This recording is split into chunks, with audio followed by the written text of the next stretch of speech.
इंद्र द्वारा गुरु बृहस्पति का अपमान, है ना। तो फिर इसके अंदर अगर हम देखें, तो फिर अगर हम देखें इस चैप्टर के अंदर एक बहुत ही बड़ा हमें एक लेसन मिलता है ना।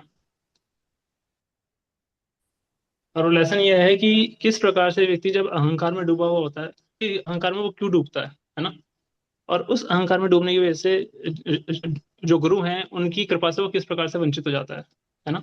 उसकी गाथा में सुनने और जब गुरु मिलते हैं तो उस प्रकार से तो उससे फिर दोबारा से उसका उत्थान किस प्रकार से होता है उस जीव का, है ना। और ये किसी भी मतलब कोई तीनों लोगों का स्वामी हो उसके साथ भी ये हो सकता है ना। ओम अज्ञानतिमिरान्धस्य ज्ञानाञ्जनशलाकया चक्षुरुन्मिलितं येन तस्मै श्रीगुरवे नमः। श्रीचैतन्यमनोभीष्टं स्थापितं येन भूतले स्वयं रूपः कदा मह्यं ददाति स्वपदान्तिकं। वन्देऽहं श्रीगुरोः श्रीयुतपदकमलं श्रीगुरून् वैष्णवांश्च श्रीरूपं सागरजातं सहगण रघुनाथान्वितं तं सजीवं साद्वैतं सावधूतं परिजनसहितं कृष्णचैतन्यदेवं श्री राधा कृष्ण पादान सहगण ललिता श्री विशाखान्वितांश्च। हे कृष्ण करुणा सिंधु दीनबंधु जगतपते गोपेश गोपिका कांत राधा कांत नमस्तुते। तप्त कांचन गौरांगी राधे वृंदावनेश्वरी वृषभानुसुते देवी प्रणमामि हरिप्रिये। वाञ्छाकल्पतरुभ्यश्च कृपा सिन्धुभ्य एव च पतितानां पावनेभ्यो वैष्णवेभ्यो नमो नमः। नमो विष्णुपादाय कृष्णपृष्ठाय भूतले श्रीमते भक्तिवेदान्त स्वामिनिति नामिने। नमस्ते सारस्वते देवे गौरवाणी प्रचारिणे निर्विशेष शून्यवादी पाश्चात्य देशतारिणे। हरे कृष्ण।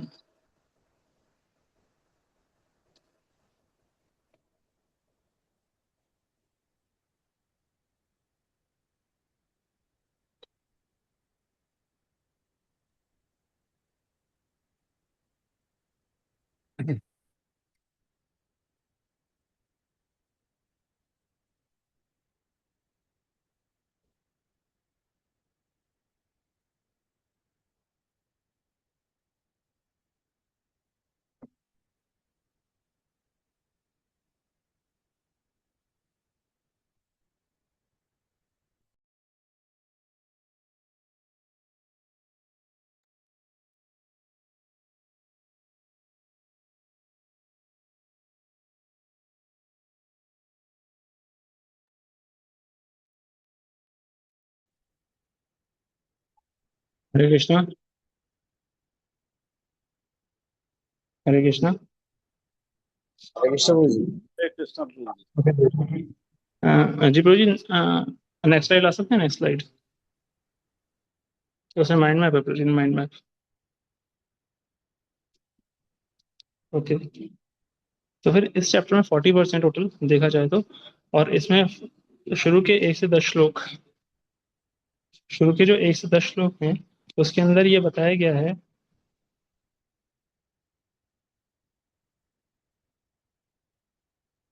उसमें ये बताया गया है कि मतलब किस प्रकार से मतलब जी परीक्षित महाराज जिज्ञासा दिखाते हैं अपनी, है ना। और और और वो जानना चाहते हैं कि मतलब किस प्रकार से ऐश्वर्य के प्रभाव में इंद्र जो हैं उनके द्वारा अपने गुरु का अपमान हुआ, ठीक है। और जो गुरु हैं जी बृहस्पति किस कारण से उनकी सभा से जी चले गए, है ना। और उनके और जो इंद्र हैं उनको अपनी भूल का एहसास हुआ या नहीं हुआ और कैसे हुआ, है ना। फिर उसके बाद 11 to 17 वर्ष में ये है कि इंद्र इंद्र ने अपनी भूल को पहचाना और उसका पश्चाताप किया। फिर उसके बाद 18 से 20 श्लोक में ये वर्णन आता है कि असुरों असुरों का उस अपमान की वजह से, जो गुरु के द्वारा जो अपमान जो जो गुरु का अपमान हुआ उन देवताओं के द्वारा, उस अपमान के कारण असुरों ने उनके ऊपर आक्रमण किया और देवताओं की उसमें हार हुई और उसके बाद उन्हें उन्हें ब्रह्मा जी की शरण में जाना पड़ा, है ना। फिर उसके बाद 21 से 25 श्लोक में यह बताया गया कि ब्रह्मा के द्वारा देवताओं को की भत्सना की गई, उनको डांटा गया। और उनको निर्देश दिया गया कि वो त्वष्टा के पुत्र विश्वरूप की शरण में जाएं और उनको अपने गुरु के रूप में स्वीकार करें, अगर वो असुरों की ओर जो उनका झुकाव है उसको वो सहन कर सकें तो, है ना। फिर उसके बाद 26 से 33 श्लोक में बताया गया कि देवताओं देवताओं जो हैं विश्वरूप के पास जाते हैं, उनसे प्रार्थना करते हैं। फिर उसके बाद 34 से 37 श्लोक में ये बताया गया कि विश्वरूप का देवताओं को उत्तर मिलता है कि वो उनके लिए उस कार्य को करेंगे या फिर नहीं करेंगे, वो उनको दोबारा से उनका राज्य दिलाएंगे या नहीं दिलाएंगे, है ना। फिर 38 से 40 श्लोक में ये बताया गया है कि विश्वरूप द्वारा देवताओं को नारायण कवच की शिक्षा दी गई और पुनः विश्वरूप के द्वारा देवताओं को उनका राज्य पुनः प्रदान करा दिया गया। तो ये पूरा पूरा एक तरह से एक ब्रीफ में बताया गया है कि किस प्रकार से इस चैप्टर का फ्लो चलेगा। अगर हम अब शुरू करते हैं हम वर्स नंबर 1 से, है ना। इंद्र के द्वारा अपने गुरु का अपमान। तो इसमें 1 से तो फिर इसमें अगर हम देखें फर्स्ट श्लोक में, इसमें ये बताया गया है कि इंद्र जो परीक्षित महाराज हैं वो इंद्र के संबंध में प्रश्न पूछते हैं कि किस प्रकार से बृहस्पति जी का उनके द्वारा अपमान हुआ। तो फिर यहाँ पे हमें एक सीख सुनने को मिलती है, एक सीख हमें मिलती है कि किस प्रकार से हमें हमें इंक्वायरी करनी चाहिए, हमारा जो प्रश्न होना चाहिए वो किस प्रकार से होना चाहिए। तो हमारी जो प्रश्न होती है, जो प्रश्न होता है, हमारा जो इंक्वायरी होती है वो रेलेवेंट होना चाहिए, ठीक है। अगर उसकी उपयोगिता होनी चाहिए। उपयोगिता किस चीज के लिए होनी चाहिए? स्पिरिचुअल ग्रोथ के लिए। हमारी इंक्वायरी रेलेवेंट होनी चाहिए, हमारी स्पिरिचुअल ग्रोथ से इंक्लाइंड होनी चाहिए। मतलब हमारे प्रश्न होने चाहिए वो आध्यात्मिक उन्नति से संबंधित होने चाहिए। आध्यात्मिक उन्नति से संबंधित प्रश्न अगर हम पूछते हैं तो ही हमें वास्तव में आध्यात्मिक लाभ प्राप्त होगा। अगर हम व्यर्थ के प्रश्न पूछते हैं तो उससे हमें ज्यादा लाभ नहीं हो पाएगा। जैसे कि अक्सर आपने सुना होगा, जैसे कि बहुत से भौतिकतावादी लोग जो हैं टेंपल में आकर के जब कोई लेक्चर चल रहा होता है उसमें पूछते हैं कि अच्छा ये बताइए स्वामी जी, सुदामा जी के पिताजी का नाम क्या था, या फिर ये बताइए कि केकई की माता का नाम क्या था। उससे क्या मतलब है आध्यात्मिक उन्नति का, है ना। तो इसी प्रकार से हमें ये सीख मिल रही है कि यहाँ पे इंक्वायरी शुड बी रेलिवेंट, ठीक है। तो एक फिर दूसरी बात हम देखते हैं कि इसी प्रश्न के अंदर, इसी इसी श्लोक के अंदर, पहले श्लोक के अंदर ही एक चीज हमें और सीखने में मिलती है। क्या मिलती है? कि परीक्षित महाराज यहाँ पर इंक्वायरी कर रहे हैं, और इंक्वायरी भी कैसी? सिर्फ इंक्वायरी नहीं, सिर्फ रीजन नहीं पूछ रहे हैं वो कि क्यों किया, कि इंद्र ने अपमान क्यों किया, ठीक है। सिर्फ रीजन नहीं पूछ रहे हैं बल्कि वो इंक्वायरी की डिटेल्स पूछ रहे हैं।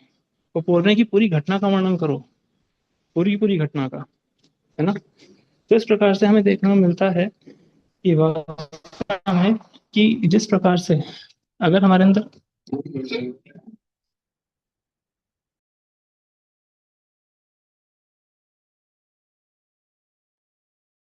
हरे कृष्ण। तो फिर हमें यहाँ पे देखने को मिलता है कि श्रील प्रभुपाद जी अक्सर कहा करते थे कि going into details is the symptom of love. अगर हम किसी चीज की डिटेल्स में जाते हैं ना तो ये लक्षण होता है इस चीज का कि हमारी उस चीज से प्रीति है ना। जिस प्रकार से अक्सर हम देखते हैं कि समुद्र की जो सतह होती है, जो नीचे की सतह होती है, उसी पे हमें बहुमूल्य रत्न मिलते हैं। और जो व्यक्ति सिर्फ समुद्र की लहरों में ही तैरता है वो उन उन रत्नों को प्राप्त नहीं कर पाता।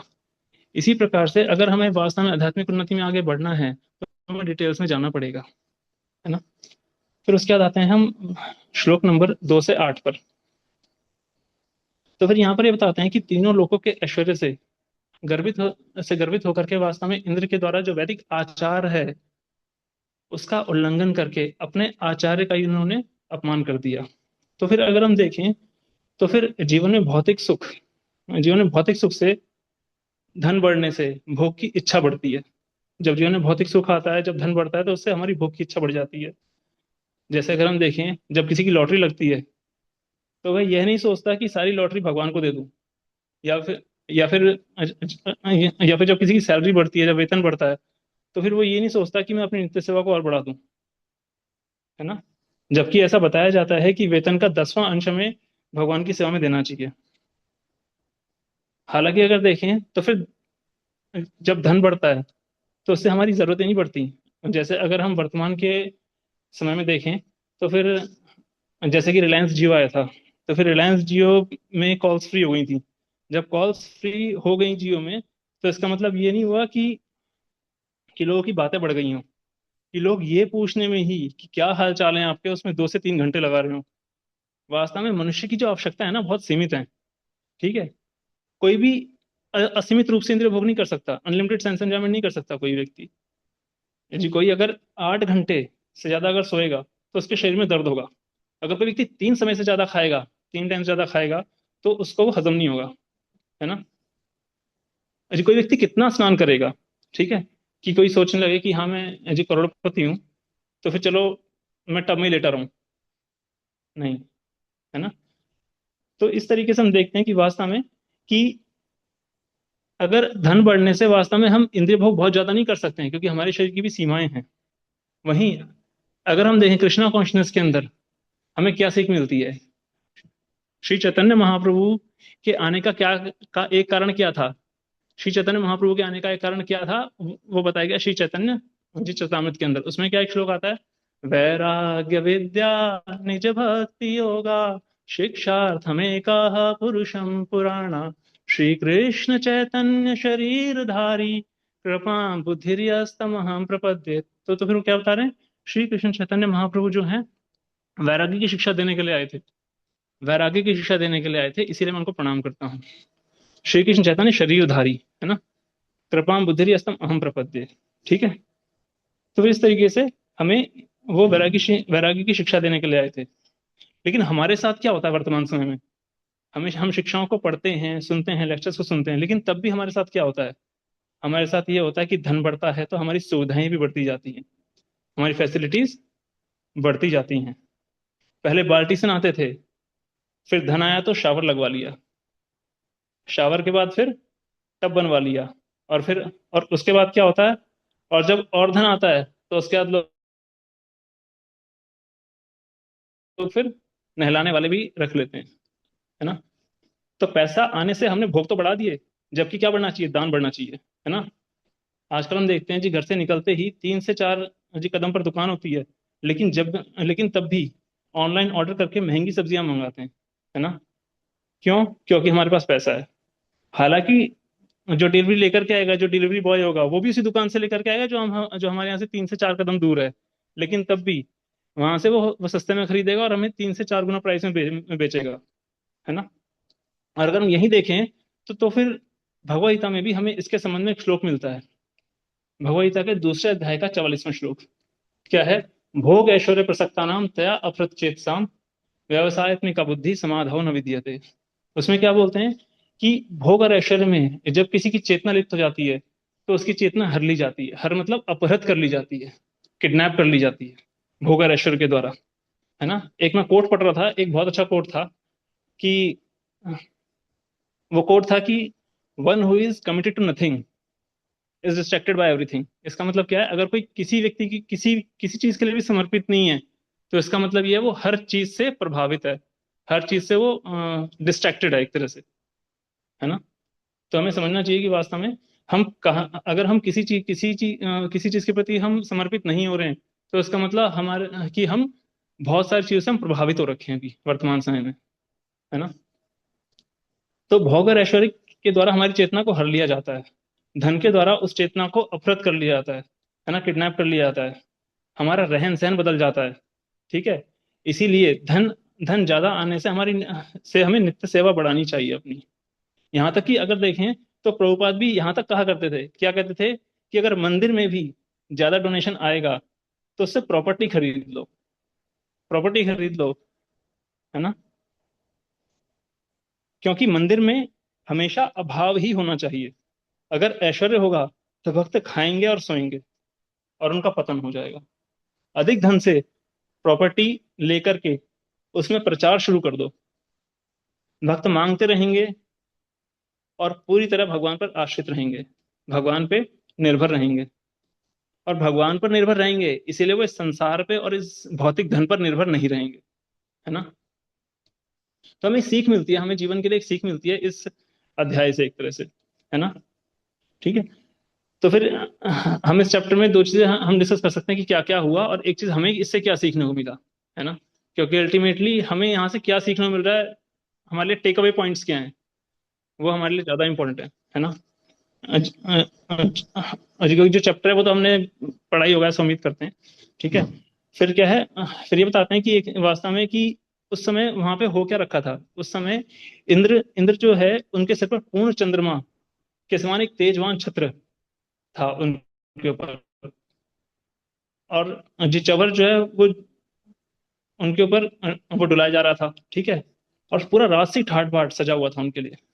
और इतना ही नहीं, इंद्रदेव अपनी पत्नी के साथ घिरे हुए थे किनसे, मरुत से, रिभु से, आदित्य से, ठीक है, चारण से, किन्नर से, पतगास से, उरुगास से, गंधर्व से, अप्सराओं से। तो फिर एक लेक्चर में सुन रहा था पहले, उसमें ये बता रहे थे कि जब एक व्यक्ति की जेब में की जेब पैसों से पूरी भरी हुई होती है, या उसका बैंक बैलेंस पूरे मतलब बैंक में अच्छा खासा बैलेंस होता है उसके अकाउंट में। ठीक है। और वो अपने अपोजिट जेंडर के एसोसिएशन में होता है। अपोजिट जेंडर का मतलब यहाँ पे वो है जिसको वो भोग की दृष्टि से देखता है, वो नहीं जिसको भक्ति की दृष्टि से देखता है। अपोजिट जेंडर के संग में होता है जिसको भोग की दृष्टि से देखता है। उसकी पॉकेट में पैसे भरे हुए होते हैं, या बैंक बैलेंस उसका अच्छा खासा होता है। और साथ ही साथ तीसरी चीज, दो कंडीशन हो गई, और तीसरी कंडीशन क्या है? तीसरी कंडीशन ये है कि उसके सबऑर्डिनेट्स उसको ग्लोरीफाई कर रहे होते हैं। ये तीसरी कंडीशन। जब ये तीनों कंडीशन मीट होती हैं, तो फिर क्या होता है कि वह व्यक्ति जिसके लिए सब हो रहा होता है, वो एक मदमत्त स्थिति में हो जाता है, इंटॉक्सिकेटेड स्टेट में हो जाता है। और उस स्थिति में वह जो व्यक्ति होता है, अपनी बुद्धि के विवेक से शासित नहीं होता, बल्कि अपनी विम्स, अपनी मनोभावनाओं से शासित होता है। अपनी मनोभावनाओं से वो कैरिड अवे हो जाता है। और भोग के अनुभवों से प्रेरित जो उसकी भावनाएं होती हैं, वो और अधिक जागृत होती हैं और उसकी इच्छाओं को और प्रेरित करती हैं। और उस हालात में वो क्या करता है? वो क्या करता है? फिर वो तो बस अर्थ का अनर्थ ही करता है। ठीक है। और यही यहां पर हुआ। इंद्रदेव ने बृहस्पति की तरफ देखा भी नहीं। आसन देने की बात, उनका कुशल क्षेम पूछने की बात, ठीक है, अपने आसन से खड़े होकर के उनको सत्कार देने की बात तो दूर की है एक तरह से। ठीक है। जबकि जो बृहस्पति हैं वो इंद्र की ओर देख रहे हैं, लेकिन सब मग्न हैं। यह सब यह सारे के सारे जो कार्य होते हैं ना, ये सम्मान सूचित कार्य होते हैं। कौन कौन से? कि माल्यार्पण करना, किसी को आसन देना, अपने आसन से उठने के लिए सम्मान, अपने आसन से उठ करके सम्मान देना, उनके पैरों को धोना। लेकिन ये सब इंद्र ने नहीं किया। क्यों? क्योंकि ज्यादा धन सर्वनाश का कारण है। जितने भी बिगड़े हुए मामले हैं वास्तव में देखा जाए, तो चाहे वो स्वर्गलोक के हों चाहे धरती लोक के हों, ठीक है, उन सब का कारण कहीं ना कहीं धन है, अधिक धन। जब धन आता है तो व्यक्ति महंगी गाड़ियों में घूमता है और उनको तेज चलाता है, उल्टा पुल्टा खाता है व्यक्ति। एक व्यक्ति ने 5 लाख रुपए की शैंपेन उड़ा दी। 5 लाख की शैंपेन, जो वास्तव में मतलब 5 लाख की शैंपेन एक व्यक्ति के मतलब 5 लाख रुपए एक व्यक्ति के जीवन भर की पूंजी होती है ना। क्यों? क्योंकि पिताजी के पास बहुत पैसा है। कुछ लोग ड्रग्स लेते हैं, नमक सूंघते हैं, और अपना जीवन बर्बाद कर देते हैं इसी तरीके से, है ना। और यहाँ पर क्या हुआ, इंद्रदेव ने ये धन, जो ऐश्वर्य है, इसी के प्रभाव में आकर के अपने गुरु को उचित सम्मान नहीं दिया। तो फिर जो गुरु है उनको उचित सम्मान न देने से क्या होता है? उनको अधिक सम्मान, अधिक क्या, उनको सम्मान न देने से, पर्याप्त सम्मान न देने से अपराध लगता है, और उसका भयंकर परिणाम भुगतना पड़ता है। ऐसा बताते हैं कि एक वैष्णव अपराध 1000 पाप के बराबर होता है। और सबसे बड़ा अपराध गुरु के प्रति होता है। और गुरु की अवज्ञा अगर कोई व्यक्ति करता है, तो उसे उसका भारी परिणाम भुगतना पड़ता है। और वो अपराध क्या होता है? जैसे उन्हें सम्मान न देना, उनकी निंदा करना। इन सब अपराध से क्या होता है कि नरक में यातनाएं भुगतनी पड़ती हैं। और यहाँ तक कि अगर कोई व्यक्ति भक्ति भी कर रहा है, तो भी अगर गुरु को सम्मान नहीं दिया तो भी आपको नरक जाना पड़ेगा। इतना भयंकर है ये जो गुरु के प्रति अपराध। और इतने इतने पे ही बात नहीं बनती। इतना ही नहीं, नरक की आत्माओं को भोगने के बाद भी व्यक्ति को अगले जन्म में, न- नरक से आने के बाद में, भयंकर उदर का रोग, पेट का रोग, कुष्ठ रोग जैसी चीजें। और यहाँ तक कि कुछ बार तो लोग अंधे तक बन जाते हैं। यहाँ तक भी होता है। ये गुरु अपराध ऐसा होता है। इसीलिए बताया गया, जो हम सुबह के टाइम पे हम मंगल आरती हम गाते हैं ना, क्या बोलते हैं? नहीं, मंगल आरती नहीं, वो क्या कहते हैं जी, गुरु वंदना, वंदो मुई सावधान मोते, है ना? वंदो मुई सावधान मोते मतलब कि सावधान रहने वाली बात है उसमें। ठीक है।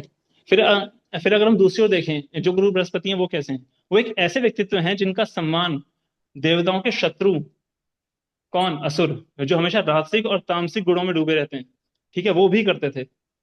ऐसे भोगी असुर जो कभी भी कोई भी काम नहीं करेंगे जब तक उनका खुद का कोई भोग भोग की पूर्ति ना हो रही हो। ठीक है। तो फिर एक ऐसे व्यक्ति, बृहस्पति से उनको उनकी कोई भोग की कामना पूरी नहीं होती, लेकिन तब भी वो उनको सम्मान देते हैं, है ना? तो ऐसे भक्त, ऐसे ऐसे मतलब जो गुरु हैं, एक श्लोक आता है श्रीमद् भागवतम में, मतलब भक्त के प्रति, भक्त के लिए आता है, क्या होता है कि तितिक्षुः कारुणिका सुहृदा सर्वदयिना अजात शत्रवः शांता साधवा साधुभूषणा। अजात शत्रवः, इसका मतलब मतलब जिसका कोई शत्रु ही ना हो, एक तरह से। तो फिर जो गुरु बृहस्पति, क्या उनके जो जो देवताओं के शत्रु हैं असुर, वो भी उनका सम्मान करते थे एक तरह से, इस प्रकार की उनकी पर्सनैलिटी थी, है ना? तो इसी प्रकार से अगर हम देखें तो हमारे आंदोलन में भी एक जैनन प्रभु थे, अगर आप लोगों ने सुना हो तो, उनका वर्णन आता है कि मतलब कि जिन की उनकी मित्रता हर प्रकार के व्यक्ति से थी, और हर कोई उनका सम्मान करता है, चाहे कोई कितना भी भौतिकतावादी क्यों ना हो।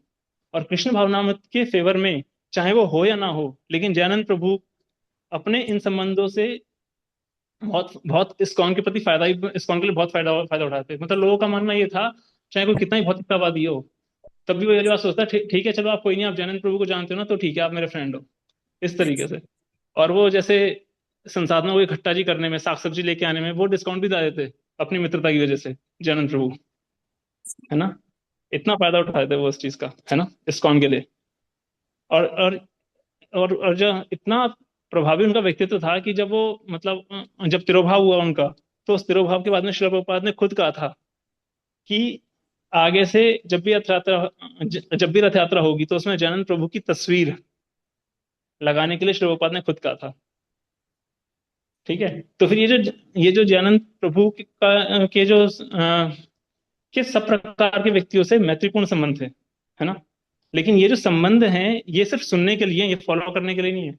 कहीं ऐसा ना हो कि हम भी मतलब इसी प्रकार से हम और लोगों के साथ संग करने जाएं, और फिर हम उनको अपने अपने ऐसा ना बनाने की बजाय हम उनके जैसे बन जाएं, तो बस खाली ये श्रवण करने के लिए, बस खाली, है ना? तो फिर हुआ क्या, जो गुरु जो बृहस्पति हैं, उनके आने पर इंद्रदेव न तो अपने गुरु को समक्ष देकर अपने आसन से उठे, न अपने गुरु को बैठने के लिए आसन दिया, न उनका आदर पूर्वक सत्कार ही किया। तो फिर वहां पर ना, जो गुरुदेव थे उनके पास दो रास्ते थे। पहला, या तो वो इंद्र को श्राप दे दें, और ऐसा भी नहीं है कि सिंहासन पर बैठकर किसी व्यक्ति ने अगर अपने से श्रेष्ठ व्यक्ति को उचित सम्मान ना दिया हो, तो उन्हें कभी उसके लिए दंडित भी ना किया हो। जैसा कि हम देखते हैं कि रोमहर्षण को बलदेव जी के द्वारा मतलब वो सजा भी मिली थी, एक तरह से दंडित किया गया था इसके लिए, है ना?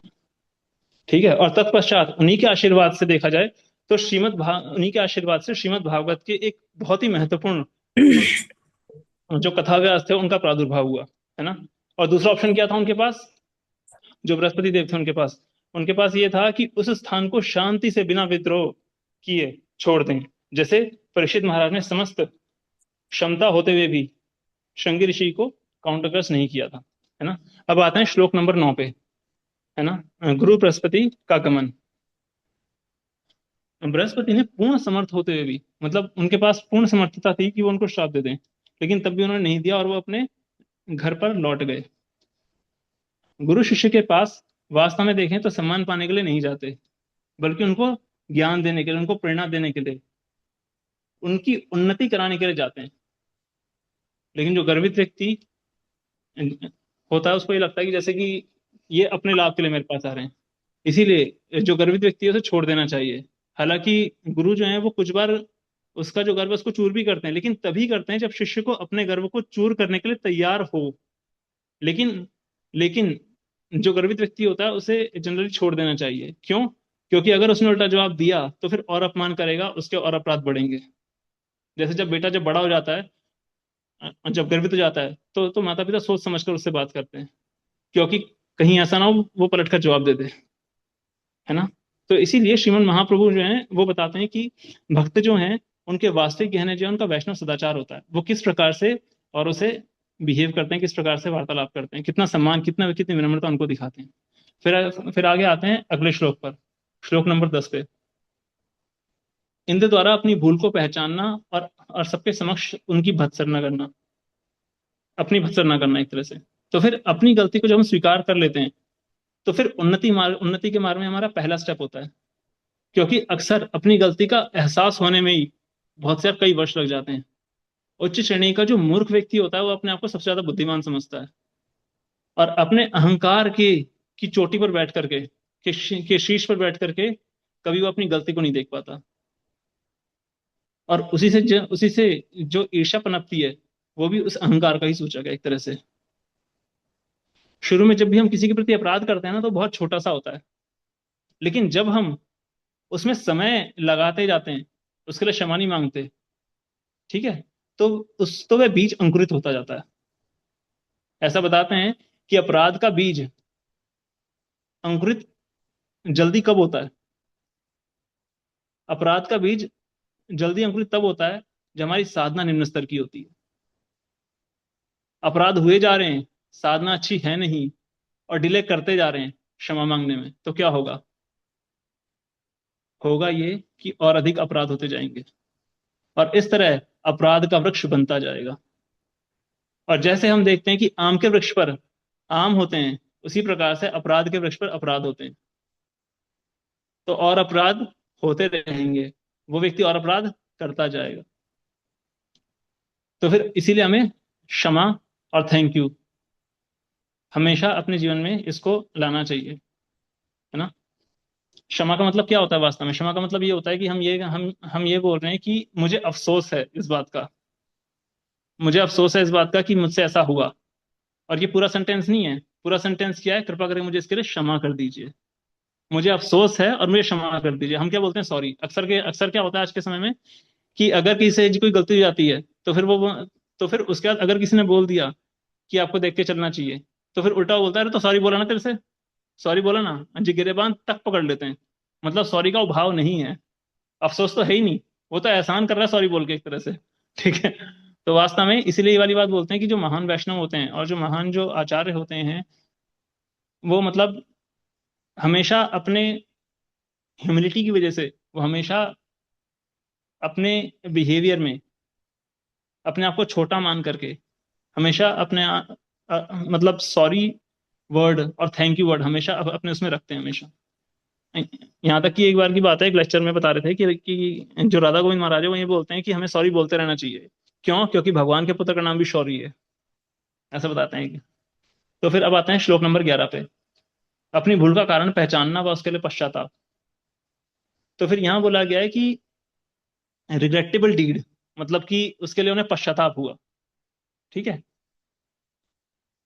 ठीक है। पश्चाताप क्यों हुआ? क्योंकि उनसे असाधु वाला कार्य हुआ। असाधु वाला कार्य क्यों हुआ? क्योंकि दब्र बुद्धिना मतलब कि कम बुद्धि। और कम बुद्धि क्यों? कम बुद्धि इसलिए क्योंकि अपने ऐश्वर्य मत्तेन मतलब अपने ऐश्वर्य पर गर्व के कारण, है ना, जैसा हमने पहले डिस्कस किया था। अब आते हैं श्लोक नंबर 12 पे। कौन सा ज्ञानी व्यक्ति अब इंद्र ये वाली बात बोल रहे हैं अपने लिए कि कौन सा ऐसा ज्ञानी व्यक्ति होगा जो स्वर्ग के राजा के ऐश्वर्य को स्वीकार करेगा, है ना, जिसके कारण मेरे जैसे देवताओं के राजा में भी आसुरी मानसिकता विकसित हो गई और मैं अहंकारी बन गया। तो यहाँ पे श्रील प्रभुपाद एक बहुत अच्छा एक एग्जाम्पल देते हैं कि श्री चैतन्य महाप्रभु का एक कोट करते हैं वहां यहाँ पे, और क्या बोलते हैं? न धनम न जन्म न सुंदरीम कविताम व जगदीश काम ये हम जन्मनि जन्मेश्वरे भवतात भक्ति रहे की तेई। तो ही, और उसमें क्या बोलते हैं? उसके आगे श्रील प्रभुपाद लिखते हैं एक बहुत अच्छी बात कि प्रकृति का नियम है कि जब कोई बहुत बहुत बहुत ही ज्यादा ऐश्वर्यशाली हो जाता है तो उसका पतन होने लगता है।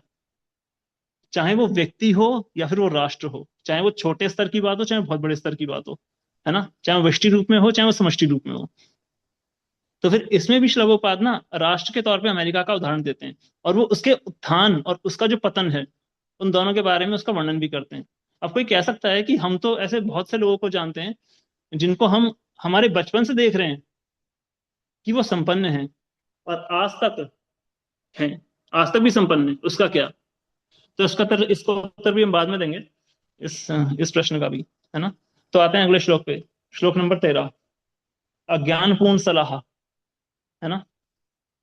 तो फिर यहाँ पर श्री सुखदेव गोस्वामी कहते हैं कि जो व्यक्ति ये कहता है कि राजा के राज सिंहासन पर आसीन व्यक्ति को किसी के सम्मान में उठना नहीं चाहिए, वो वास्तव में धर्म को नहीं जानता। तो फिर इसके परपोर्ट में श्री विश्वनाथ चक्रवर्ती ठाकुर कहते हैं, श्री प्रभुपाद लिख रहे हैं कि जब कोई राजा या राष्ट्रपति अपने सिंहासन पर आसीन हो तो सभा में आने वाले हर एक व्यक्ति के लिए उठना उसके लिए आवश्यक नहीं है, लेकिन उसे ऐसे व्यक्ति जैसे गुरु, ब्राह्मण या वैष्णव को सम्मान देना चाहिए। और वैदिक सभ्यता में ऐसा देखा भी जाता है।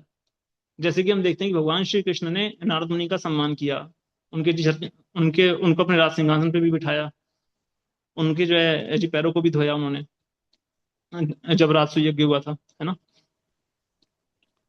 लेकिन लेकिन वास्तव में आज के समय में सम्मान का सिस्टम अब खत्म सा हो गया, एक तरह से सब कुछ बहुत रफ सा हो गया है ना। और इसीलिए इसीलिए जी कृपा मिलना ना बहुत धीरे धीरे बहुत कम होता जा रहा है। अब लोग बुद्धि इसमें लगाते हैं अपनी कि वो गाड़ी की नई गाड़ी, नई डिजाइन गाड़ी कैसे बनाई जाए, नई इमारत को कैसे बनाए, या फिर कौन से नए मोबाइल फोन में कौन सा नया फीचर आया है, कौन सा नया मोबाइल फोन लॉन्च हुआ है। और ये वास्तविक प्रगति नहीं है। वास्तविक प्रगति शिष्टाचार में होनी चाहिए, शिष्टाचार, है ना। शिष्टाचार अपने से बड़ों का। अब यहाँ पे एक छोटा सा प्रश्न है सबके लिए कि श्रीमद् भगवत गीता में कौन से श्लोक में अपने से एल्डर्स का सम्मान करने की संस्तुति की गई है, अपने से बड़ों का सम्मान करने की संस्तुति की गई है। जी बताना चाहेंगे यहाँ पर कोई? 4134। कह सकते हैं, लेकिन प्रॉपर वो वर्स नहीं है। और कोई? अपने से बड़ों की, सिर्फ गुरु नहीं, अपने से बड़ों की, एल्डर्स की। कोई श्लोक बताना चाहेंगे, कोई भी डिवोटी? अच्छा, एक हिंट देता हूं कि इसमें इसमें शरीर से संबंधित जो तपस्या उसके बारे में वर्णन किया गया है, शरीर से संबंधित तपस्या के लिए। जी कोई बताना चाहेंगे कौन से अध्याय की बात हो रही है ये भगवद गीता के? हरे कृष्णा, हरे कृष्णा। आवाज आ रही है सभी को? हाँ बाबू जी, आवाज तो आ रही है। यस प्रभु जी, लेकिन आवाज तो आ रही है। कोई चैप्टर का नाम ही बता दें कि जिसके अंदर भगवान ने संस्तुति की है कि अपने से बड़ों का सम्मान करना चाहिए। मतलब बच्चों को शिक्षा देने के लिए भी हम इस श्लोक को कोट कर सकते हैं, अपने से छोटे बच्चों को शिक्षा देने के लिए। टीचर ट्रेनिंग प्रोग्राम, मतलब बच्चों के जो प्रोग्राम्स होता है उसमें भी हम इस श्लोक को कोट कर सकते हैं, एक तरह से उनको मॉरल वैल्यू सिखाने के लिए। कौन सा श्लोक है ये? चैप्टर 17 है, ठीक है, चैप्टर 17 है, जिसका नाम है श्रद्धा के विभाग, द डिविजन्स ऑफ फेथ। और श्लोक नंबर है 14। और श्लोक है कि देव द्विज गुरु प्राज्ञा पूजनम शौचमार्जवम ब्रह्मचर्य अहिंसा च शारीरम तपोच्यते। इसमें बोलते हैं कि देव द्विज गुरु प्राज्ञा, प्राज्ञ भी बोला गया, प्राज्ञ, है ना। कि ऑस्टेरिटी ऑफ द बॉडी क्या है? ऑस्टेरिटी ऑफ द बॉडी है कंसिस्टेंट वर्शिप। इसमें श्रील प्रभुपाद ने ये नहीं बोला कि रिस्पेक्ट, नहीं। इसमें बोला है, अगर आप ट्रांसलेशन को पढ़ेंगे श्रील प्रभुपाद के, तो उसमें लिखा है वर्शिप शब्द यूज किया गया है, मतलब पूजन। और श्लोक में भी लिखा है गुरु प्राज्ञ पूजनम शौचमार्जवम, पूजनम, है ना। Worship of the supreme Lord, of the Brahmanas, spiritual master.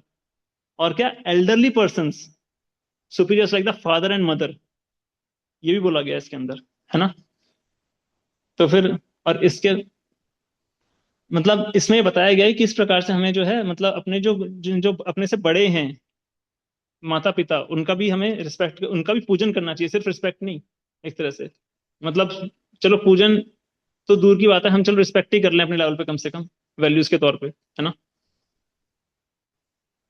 ठीक है। अक्सर देखा जाता है कि भक्त जो हैं, जब स्टार्टिंग में जब जब जब टेम्पल जुड़ते हैं, तो वो अपने से बड़े माता पिता को भी शिक्षा, भक्ति की शिक्षा देना शुरू करते हैं, चाहे वो खुद फॉलो करें ना करें। और उसकी वजह से अपना रिलेशन खराब कर लेते हैं उनके साथ में, है ना, अपना बॉन्ड खराब कर लेते हैं। ठीक है। जबकि प्रीचिंग जो है इंस्पिरेशन के थ्रू होती है। ठीक है, फिर आगे बढ़ते हैं कि वास्तव में जो मानव सभ्यता होती है ना, इसी के तात्पर्य में श्रील प्रभुपाद लिखते हैं कि मानव सभ्यता तब वो जब राष्ट्र के बारे में जी बता रहे हैं, जब अमेरिका का उदाहरण दिया तो उसी में उसी में आगे श्रील प्रभुपाद ये वाली बात बोल रहे हैं कि मानव सभ्यता वास्तव में तभी विकास करती है जब वो 4 प्रकार के वर्ण की जो प्रणाली है उसका वो पालन करती है। अब सोच के देखिए, अगर किसी मानव सभ्यता में ब्राह्मण, क्षत्रिय, वैश्य और शूद्र अपना अपना कार्य ही ना करें तो मानव सभ्यता कैसे विकास करेगी। अब आते हैं श्लोक नंबर 14 के अंदर, पत्थर की नाव। तो फिर जो अज्ञानी लोग होते हैं, वास्तव में जो अज्ञानी नेता लोग होते हैं, जो अपने आप को बर्बादी के रास्ते पे लेके जा रहे हैं, वो उनको फॉलो कर करके जो नीचे के लोग हैं वो भी बर्बादी की ओर जाते हैं। और एक तरह से उसका उदाहरण दिया गया पत्थर की नाव से। जैसे पत्थर की नाव को अगर पानी में जाएगी तो वो डूबेगी डूबेगी, उसी प्रकार से उनके लीडर भी डूबेंगे और वो भी डूबेंगे। तो इसी तरीके से क्या होगा, उनके नेता भी नरक में जाएंगे और वो लोग भी नरक में जाएंगे, है ना। और वहीं पर श्लोक उपाधि वाली बात आते हैं कि श्रीमद् भागवत से वो एक श्लोक उद्धृत करते हैं और उसमें बोलते हैं कि मानव जीवन अज्ञान रूपी जो सागर है उसमें एक नौका की तरह है, ठीक है। और वैदिक आदेश जो है अनुकूल वायु के समान है। गुरु रूपी कप्तान इस नौका का निर्देशन कर रहे हैं, किंतु जब कोई इस नौका का उपयोग सागर को पार करने के लिए नहीं करता तो वह आत्मघात करता है, मतलब अपना ही नुकसान करता है एक तरह से। फिर आता है श्लोक नंबर 15 के ऊपर, इंद्रदेव द्वारा अपने गुरु के चरण कमलों में नतमस्तक होने का संकल्प। अब इंद्रदेव अपने बारे में अब ये संकल्प कर रहे हैं अपने अंदर कि मैं जो हूँ, अब मुझसे अपमान तो हो गया, ठीक है, और मैंने ये बहुत गलत किया, अपने जो सबॉर्डिनेट्स हैं उनके सामने स्वीकार कर लिया उन्होंने। और अब वो बोल रहे हैं कि अब अंदर अंदर वो संकल्प ले रहे हैं कि मैं उनके सामने प्रणाम करूंगा, उनका सम्मान करूंगा, उनको मनाऊंगा, ठीक है। ठीक है, अब आते हैं वर्स नंबर 16 पर। 16 नंबर श्लोक। इसमें बृहस्पति जो है वो उनके भाव को जान गए, हालांकि वहां उपस्थित नहीं है, लेकिन तब भी बृहस्पति जो है उनके उनके भाव को जानकर वह दृश्य हो गए। जब इंद्र ऐसा सोच रहे थे ना, तभी बृहस्पति ने इंद्र के मन की बात को समझ लिया और अपनी महान शक्ति से वो अपने घर को छोड़ करके चले गए। फिर श्लोक नंबर 17। अब इंद्रदेव वहां पे गए हैं ढूंढने के लिए उनको, लेकिन वहां पे बृहस्पति नहीं मिले क्योंकि वो पहले ही जा चुके हैं। और उन्होंने अपने सारे जो असिस्टेंट्स हैं, जो सबॉर्डिनेट्स हैं, जो और देवता हैं, उनकी मदद से भी उन्हें ढूंढने की खोज की, लेकिन इस वजह से उन्हें मन की शांति, और वो उन्हें मिले नहीं, और उनको मन की शांति अपनी मिली नहीं क्योंकि उनको नहीं मिले। पश्चाताप मन में हो रहा है, लेकिन पश्चाताप दूर नहीं हो पा रहा क्योंकि उनको गुरु भी मिल नहीं पा रहे अब वो, जिनका उनसे अपमान हुआ है। अब श्लोक नंबर 18 से 20। इसमें 18 से 20 श्लोक में बताया गया है कि दानवों ने, मतलब जो असुर थे, उन्होंने देवताओं के ऊपर हमला किया और देवता पीड़ित होने के बाद में ब्रह्मा जी की शरण में पहुंचे। गुरु तो अब है नहीं, तो फिर अब नेक्स्ट पर्सनैलिटी की ओर जाएंगे अब अपनी शरण प्राप्त करने के लिए। तो इसमें 18 से 19 श्लोक में ये बताया गया है कि असुर जो हैं उन देवताओं के ऊपर आक्रमण करते हैं। इंद्र की दयनीय हालत के बारे में सुनकर क्या होता है कि जो देवता, वास्तव में जो असुर हैं, उनको अपने जो गुरु हैं शुक्राचार्य, उनसे निर्देश प्राप्त होता है कि देवताओं के खिलाफ युद्ध छेड़ दिया जाए, आक्रमण किया जाए उनके खिलाफ। और उसके अनुसार जब वो आक्रमण करते हैं तो उससे देवताओं को भारी क्षति पहुंचती है, उनके सिर पर, जांघों पे, भुजाओं पर चोट पहुंचती है उन असुरों के द्वारा। और देवता फिर सिर झुकाकर, हानि खा करके, फिर वो ब्रह्मा जी के पास जाते हैं, उनसे शरण और उनका मार्गदर्शन मांगते हैं। फिर 20वें श्लोक में ब्रह्मा जी जो हैं मर्सीफुली उन देवताओं को शांत करते हैं, ठीक है। फिर श्लोक नंबर 21 पे आते हैं। श्लोक नंबर 21 में ब्रह्मा जी जो हैं देवताओं को देवताओं को उनका अपराध का बोध कराते हैं और उनकी भत्सना भी करते हैं और फिर उनको सांत्वना भी देते हैं। तीनों काम कर रहे हैं, उनको बोध भी करा रहे हैं, उनको उनकी भत्सना भी कर रहे हैं और उनको सांत्वना भी दे रहे हैं, ठीक है। ये होता है एक आइडियल बिहेवियर जो एक मतलब सीनियर का होना चाहिए एक तरह से, मतलब उनको समझाना भी है, उनको उनकी गलती महसूस भी करानी है। और उनका अब ये नहीं कि उनसे गलती हो गई तो उनको छोड़ दें, नहीं, उनको उनका, क्योंकि वैष्णव जो है वो क्या, मतलब वो तो हमेशा दयालु रहते हैं ना और जीवों के प्रति। शिला प्रभुपाद के अंदर भी बहुत शिला प्रभुपाद जब बाहर गए थे तो मतलब वेस्ट में जब गए थे अमेरिका में, तो फिर कितने लोगों ने उनके प्रति अपराध किया, लेकिन शिला प्रभुपाद ने उनके प्रति दया दृष्टि दिखाई, है ना, और इसी से उनका उद्धार हो पाया। तो फिर क्या कि अब श्लोक नंबर 21 में क्या कि ब्रह्मा जी ना, वो कहते हैं कि भौतिक सुख सुविधाओं के मद में चूर होकर के आप देवताओं ने अपने जो गुरु हैं बृहस्पति, उनका स्वागत नहीं किया। उसमें आप लोग विफल रहे स्वागत करने में, उनको सम्मान देने में आप विफल रहे। ठीक है। वो गुरु जो कि अपने आप में नियंत्रण रखने वाले हैं और परम ब्रह्म के ज्ञाता ब्राह्मण हैं, उनको आपने सम्मान नहीं दिया। मतलब ये पोजीशन है उनकी। ठीक है। फिर श्लोक नंबर 22 पे आते हैं। फिर वो ये बताते हैं अपराध का परिणाम। ठीक है। ब्रह्मा जी आए कहते हैं कि तुम्हारे इस गलत व्यवहार के कारण जो तुमने अपराध किया है उनके प्रति, ठीक है, उससे तुम बेशक ताकतवर हो, लेकिन उन कमजोर असुरों ने तुम्हें हरा दिया जिन्हें तुमने पहले हराया था। एक बार नहीं, कई बार। ठीक है। जिनको आप कई बार हरा चुके हो, उन्होंने अब क्या आपको हरा दिया, सिर्फ उस अपराध की वजह से आपके। फिर श्लोक नंबर 23 पे आते हैं। इसमें बताया गया कि गुरु की पूजा की शक्ति क्या होती है ना। पहले असुर अपने गुरु शुक्राचार्य को अनादर करने के कारण कमजोर थे। ठीक है। लेकिन अब उनकी पूजा करके, ब्रह्मा जी बोल रहे हैं, ये वाली बात ब्रह्मा जी बोल रहे हैं कि पहले वो कमजोर थे, ठीक है, क्योंकि उन्होंने अपने जो गुरु हैं उनका अनादर किया था शुक्राचार्य का। लेकिन अब अपने जो गुरु हैं उनकी पूजा करके उन्होंने इतनी शक्ति हासिल कर ली है कि अब स्वर्ग की तो बात छोड़ो, वो मेरे निवास जो सत्यलोक है उस पर भी वो कब्जा कर सकते हैं। इतनी पावर उन्होंने ले ली है अपने अंदर। मतलब इतनी क्षमता उनको प्राप्त हो गई है अपने जो गुरु हैं उनके आशीर्वाद से। अपने गुरु के आदेशों का पालन करने के पक्के इरादे के साथ अब उन्हें देवताओं की कोई परवाह ही नहीं है, उन असुरों को, है ना। इसी संबंध में श्लोकपाल लिखते हैं कि एक श्लोक उद्धृत करते हैं। मुखम करोति वाचालम पंगुम लंघयते गिरिम यत् कृपातम हम वंदे श्री गुरो दीन तारिणम। कि ना, गूंगा भी बोल सकता है मुखम करोति वाचालम, पंगुम लंघयते गिरिम मतलब एक लंगड़ा व्यक्ति भी पहाड़ पार कर सकता है ना। पंगुम लंघयते गिरिम यत् कृपातम हम वंदे श्री गुरु दीन तारिणम। अगर जो श्री गुरु है उनकी भी कृपा हो तो फिर दीन भी तर सकता है ना। अब आते हैं श्लोक नंबर 24 में। इसमें बताया गया कि गुरु, ब्राह्मण और गौ और भगवान की पूजा का क्या परिणाम होता है, की पूजा करने से, की सेवा करने से क्या परिणाम होता है, क्या प्रभाव होता है उसका। तो इसमें बताते हैं कि जो राजा ब्राह्मणों की, गायों की और भगवान गोविंद का सम्मान करते हैं, उनमें अटूट श्रद्धा रखते हैं, ठीक है, और इन तीनों की हमेशा पूजा करते हैं, उन पर कोई विपत्ति नहीं आती। श्लोक नंबर 25 में आते हैं कि विश्व रूप को अपना गुरु स्वीकार करें। ठीक है। अब यहां पर ब्रह्मा जी जो हैं इंद्र को त्वष्टा के पुत्र और घोर तपस्या करने वाले शक्तिशाली एक ब्राह्मण है जिनका नाम है विश्वरूप, उनको गुरु मनाने के लिए कह रहे हैं, क्योंकि उनको मार्ग भी दिखाना आगे का, है ना। और कहते हैं कि आपकी पूजा से प्रसन्न होकर वो आपकी इच्छाओं को पूरा करेंगे, लेकिन एक शर्त है इसमें। क्या बोलते हैं? बशर्त है, एक कंडीशन लगा दी उन्होंने यहाँ पे।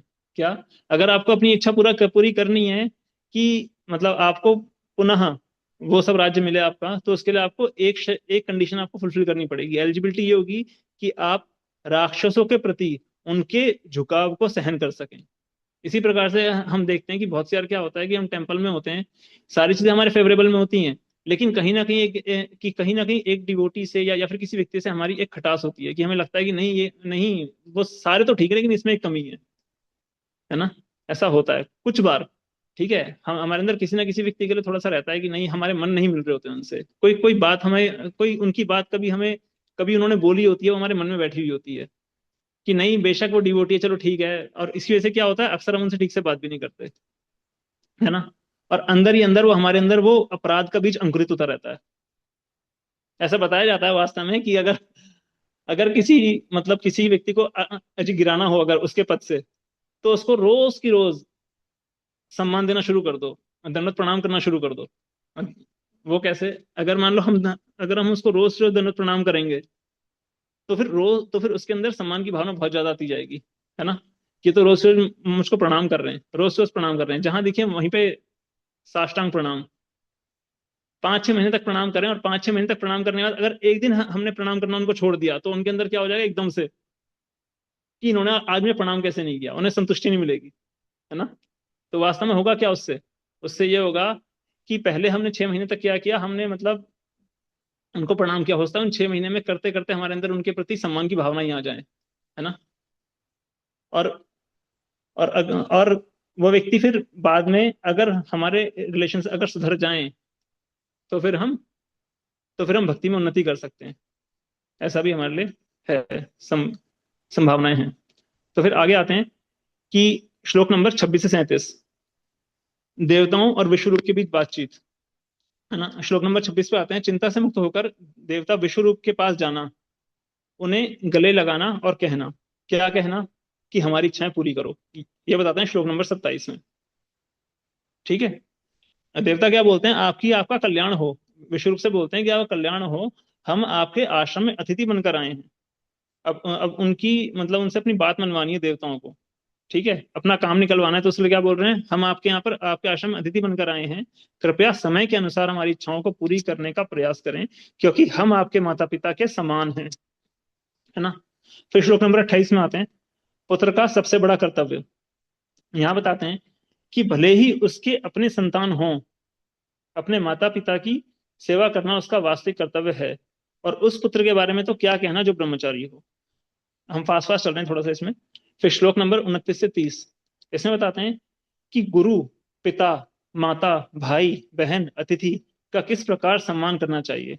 इसमें बताते हैं कि पर्सोनिफिकेशन जी बताते हैं किस तरीके से, मतलब कि आचार्य जो है वो वेदों का पर्सोनिफिकेशन है। मतलब हमें सम्मान किस प्रकार से, मतलब क्या भावना रखनी चाहिए उनके प्रति सम्मान की। तो आचार्य जो है उनके बारे में जी बताया गया कि वेदों का पर्सोनिफिकेशन है, वेदों का रूप है एक तरह से। पिता के बारे में बताया गया वो ब्रह्मा का रूप है। भाई के बारे में जी बताया गया कि वो इंद्र का पर्सोनिफिकेशन है। माता के बारे में बताया गया धरती माता का पर्सोनिफिकेशन है।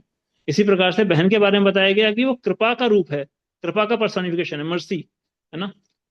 फिर बताते हैं कि जो बिन बुलाए मेहमान होते हैं वो धर्म का रूप है। ठीक है। और फिर बताते हैं आमंत्रित मेहमान, जिनको हमने आमंत्रित किया है, वो अग्नि का रूप है। और आखिर में बताते हैं कि सभी जीव, सभी के सभी जीव जो हैं श्री भगवान का स्वरूप है ना, श्री भगवान का रूप है। फिर आते हैं श्लोक नंबर 31 में कि कृपया दया करके हमारे कष्टों को दूर करें। ये कौन बोल रहे हैं? देवता बोल रहे हैं। ठीक है। और वो बोलते हैं कृपया अपनी तपस्या के बल से हमारी पीड़ा को दूर करें, हम शत्रुओं से पराजित हो गए हैं। ठीक है। फिर 32वें श्लोक में देवता विश्वरूप को अपना गुरु मानते हैं। क्यों? क्यों मानते हैं गुरु? क्योंकि देवता कहते हैं कि आप एक पूर्ण ब्राह्मण हैं। पहली कंडीशन, पहली बात रखते हैं कि आप एक पूर्ण ब्राह्मण हैं। दूसरी बात क्या रखते हैं? कि आप परम ब्रह्म को पूरी तरह जानते हैं, सेकंड कंडीशन। थर्ड कंडीशन, कि आपकी शक्ति से हम आसानी से अपने शत्रुओं को हरा देंगे। ये तीसरी कंडीशन उनकी, है ना। फिर ये तीन पर्पस थे जिसके लिए वो उनको अपना, मतलब वो बोलते हैं कि हम आपको अपना गुरु मानते हैं। फिर आते हैं श्लोक नंबर 33 पे। इसमें बताते हैं कि देवता बोलते हैं कि वैदिक ज्ञान में उम्र का वास्तव में कोई महत्व नहीं होता। अगर किसी छोटे बालक के अंदर भी वैदिक ज्ञान प्रचुर मात्रा में है तो भी उसका उसका उचित सम्मान होना चाहिए, है ना। वो उन बड़े लोगों से ज्यादा अच्छे हैं जिनको वैदिक ज्ञान नहीं है ना।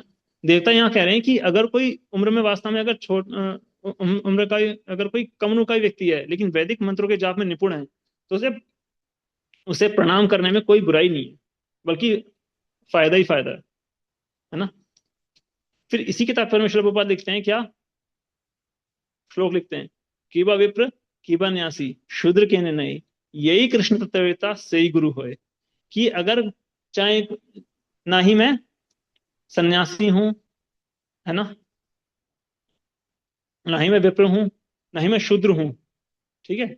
नहीं, वो बोलते हैं कि चाहे कोई शूद्र हो चाहे कोई भी हो, लेकिन वास्तव में अगर वो कृष्ण तत्व को जानता है तो वास्तव में वो गुरु बनने के योग्य है, कोई व्यक्ति।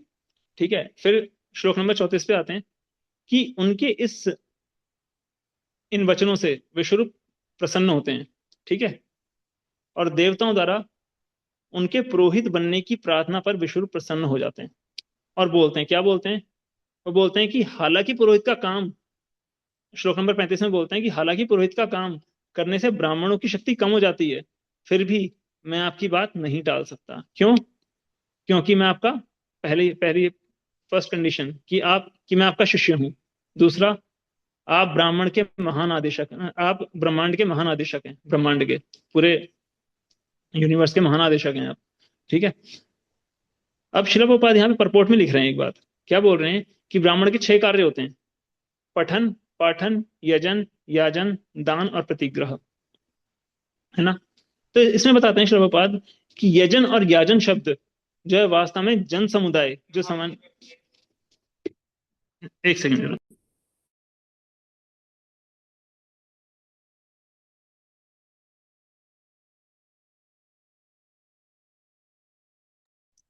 Sorry for disturbance. तो फिर यहाँ बोल रहे हैं कि जो यजन और याजन शब्द जो है ना, ये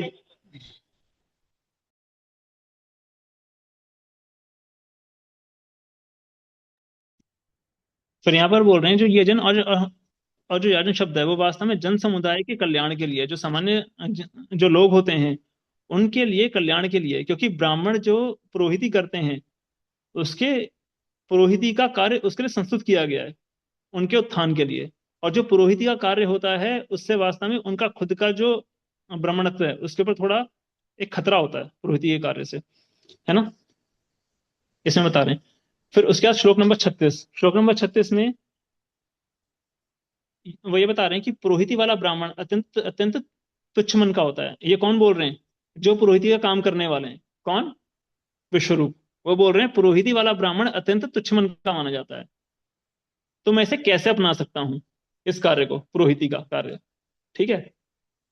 सच्चा ब्राह्मण जिसके पास कोई भौतिक संपत्ति नहीं होती, वह शिलोंछन वृत्ति, ठीक है, से अपना गुजारा करता है। शिलोंछन वृत्ति का मतलब ये होता है जैसे खेल या बाजार में अनाज मतलब जैसे खेत होता है या फिर बाजार में जो अन्न बच जाता है उसको इकट्ठा करके उसको पाते हैं, है ना। अपने परिवार का जो भरण पोषण वो उसी से करते हैं, शिलोंछन वृत्ति के, ऐसे ऐसे बताया जाता है।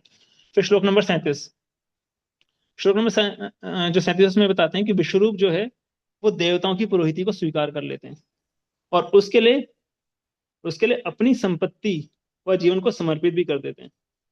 फिर श्लोक नंबर 38 से 40, इसमें बताया गया है कि विश्वरूप ने इंद्र को नारायण कवच सिखाया।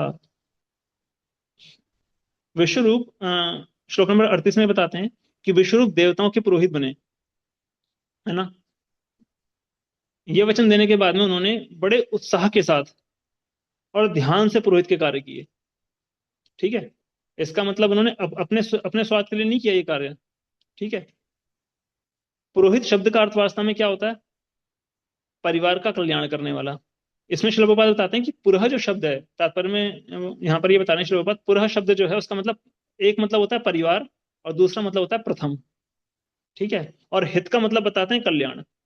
तो यहाँ बताते हैं कि आदर्श पुरोहित जो है ना, वो स्वयं के किसी भी कल्याण की परवाह किए बिना अपने किसी, जो वास्तव में जो पुरोहित होता है, आदर्श पुरोहित, आइडियल जो पुरोहित होता है, वो अपने कल्याण के लिए स्वार्थ की भावना से रहित होकर के अपने शिष्यों का भौतिक और आध्यात्मिक कल्याण करने में लगा रहता है, यहाँ बताते हैं, है ना। इसी प्रकार विश्वरूप ने इसी प्रकार विश्वरूप यहाँ पे स्वयं के आर्थिक लाभ की इच्छा के बिना देवताओं के कल्याण के लिए बड़े उत्साह से जुट गए यहाँ पे। अब श्लोक नंबर 39, नारायण कवच का उपयोग।